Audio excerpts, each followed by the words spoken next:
নামাজের ভিতর বারবার থুতু ফেললে কি নামাজ ভেঙে যাবে? তাহাজ্জুদ নামাজ পড়ে পরে ভিতরের নামাজ আদায় করা যাবে কি না? আকিকার গোশত কিভাবে বন্টন করতে হবে? ঘরে বিয়ের উপযুক্ত বোন রেখে বড় ভাইরা কি বিবাহ করতে পারবেন? মৃত ব্যক্তির গোসলের পর সুরমা কোথায় কোথায় দেয়া যায়? অনেক টাকা ঋণ হওয়ার কারণে কোনো উপায় না থাকলে ঋণ পরিশোধের জন্য সমিতি থেকে ঋণ নেওয়া যাবে কি না? আনাবিয়া বাহার নুসরাত আপনি জানতে চেয়েছেন নামাজের ভিতর বারবার থুতু ফেললে কি নামাজ ভেঙে যাবে? নামাজের ভিতরে বারবার কেন থুতু ফেলবেন?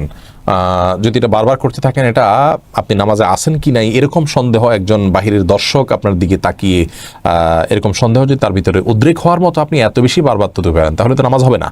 আর যদি এরকম না হয় তাহলে এটা নামাজের হয়তো আপনি মাঝে মধ্যে ফেললেন, কিন্তু নামাজের যে ভঙ্গিমা আছে সেটার মধ্যেই থেকে ফেললেন, তাহলে আপনার নামাজ হয়ে যাবে, কিন্তু তাতেও নামাজের অঙ্গহানি হবে, মান নষ্ট হবে।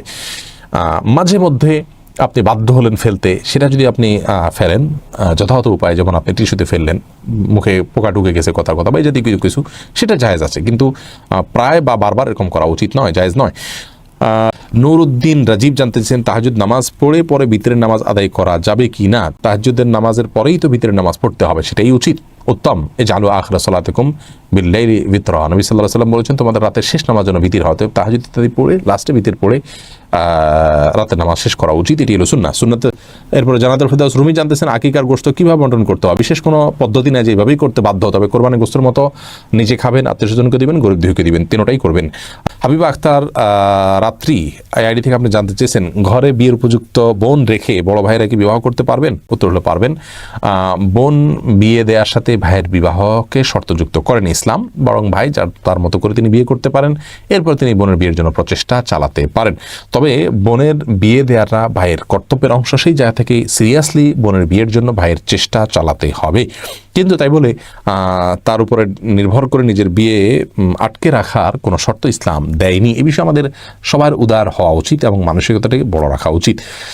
মোহাম্মদ জাহিদুল আল আজাদ আপনি জানতে চেয়েছেন মৃত ব্যক্তির গোসলের পর সুরমা কোথায় কোথায় দেয়া যায়? উল্লেখ্য আজকে শুনলাম লজ্জাস্থানে দেয় কিছু মহিলা, না এটার তো কোনো যুক্তি নেই, সুরমা শুধু চোখে দিবে আর কোথাও না। ফাতেমা লাবণী জানতে চাচ্ছেন অনেক টাকা ঋণ হওয়ার কারণে কোনো উপায় না থাকলে ঋণ পরিশোধের জন্য সমিতি থেকে ঋণ নেওয়া যাবে কি না?